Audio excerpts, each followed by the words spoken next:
Hey, this is Matt from the Woodworking Nook.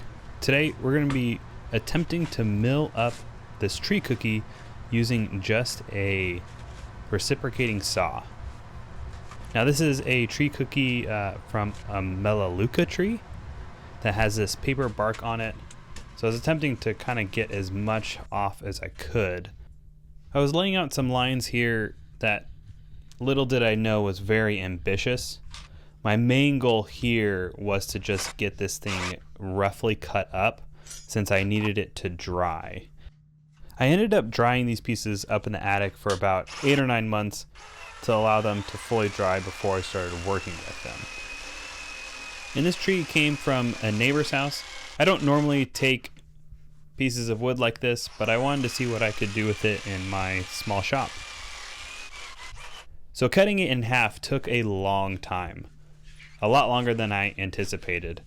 So my goal was just to get this thing cut in half and split into two and then go from there. My original plan was actually just to use a handsaw to cut this thing in half, but I'm so glad I found this 12-inch pruning blade for my reciprocating saw.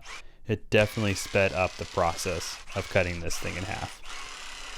As I got more and more frustrated, I ended up switching to some hatchets to help split this thing in half, kind of forcefully get it cut in half. The first thing that I'm going to make from this is actually just a small ornament for their Christmas tree. It's a good, quick, easy project that I can start with, but first we need to mill down these pieces. So I started out with this smaller piece that the plan is to cut it in half to give it a nice flat bottom, so that I could then from there cut it up into smaller pieces.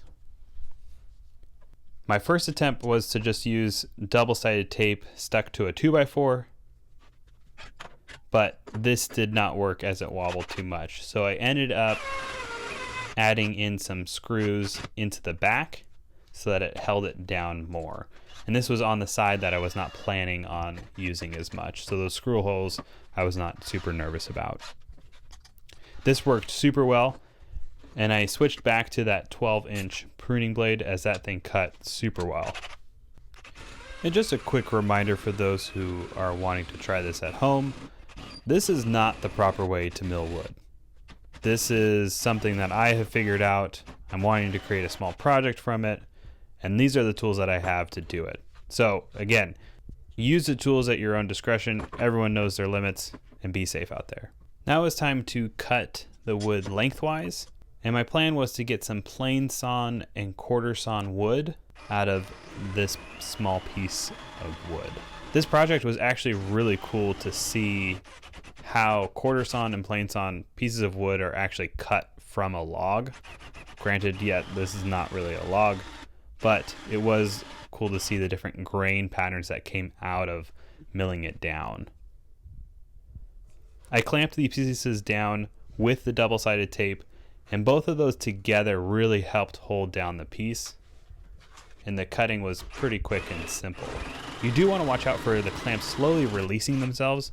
Since it does vibrate the table a lot, they'll slowly start to loosen as you cut.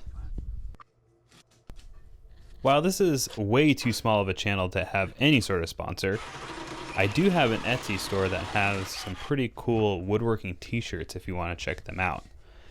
The link will be down in the description below.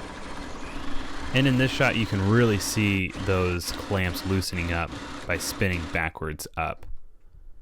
You also want to watch out for the amount of dust that comes out of this. Since there's no dust collection set up with a reciprocating saw, it produces a lot of dust.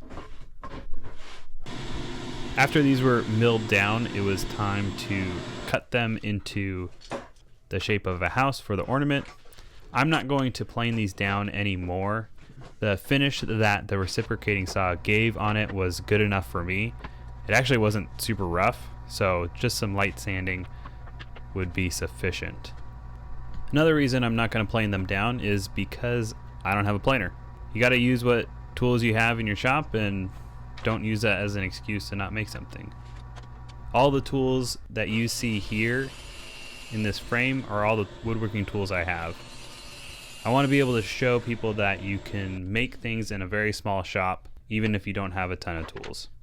So if this is something that you're interested in, please make sure to hit that subscribe button to follow along. To cut the edge off these pieces lengthwise, I'm using painter's tape to help clamp them down while I use my track saw to cut that edge off. That just kind of holds it down a little bit better so that it doesn't shift while cutting it. This painter's tape method has always worked well for me.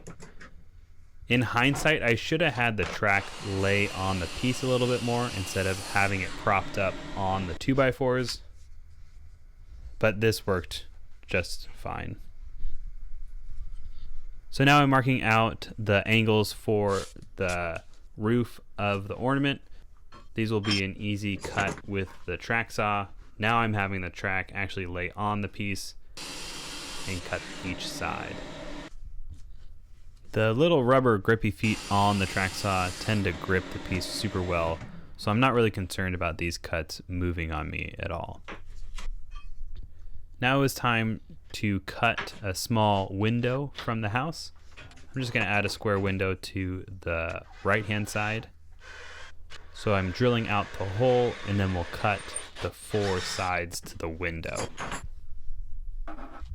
I attempted to use a coping saw for this, but I don't know if the blade was dull, but this did not work out well. So I switched over to a chisel.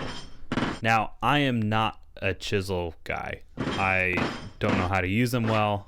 I have very basic skills on what to do with them. So if you want to learn how to use a chisel, don't learn it from me. But I did somehow chisel out a square hole in this ornament. Now I sanded each side down through all the grits and ended up wood burning in the year on the bottom of the piece, which I think is a nice touch. Then sanded that down to get some of the burn marks off. Then it was time to drill a hole through the top of the roof. In hindsight, I should have done this before I cut out the roof from the piece. That would have made it way easier, but here we are. I used painter's tape to clamp it down back into the piece to help cut a clear straight hole through the top to hold a piece of string that way you can hang it onto the tree. I ended up using some oil-based finish to just add a quick layer to it. I think this piece turned out super well. I know it's a ton of work for such a small piece, but the sentimentality is there, especially since they didn't want to cut down this tree. They'll now be able to enjoy it for years to come. Thanks for watching, everyone. I'll see you on the next one.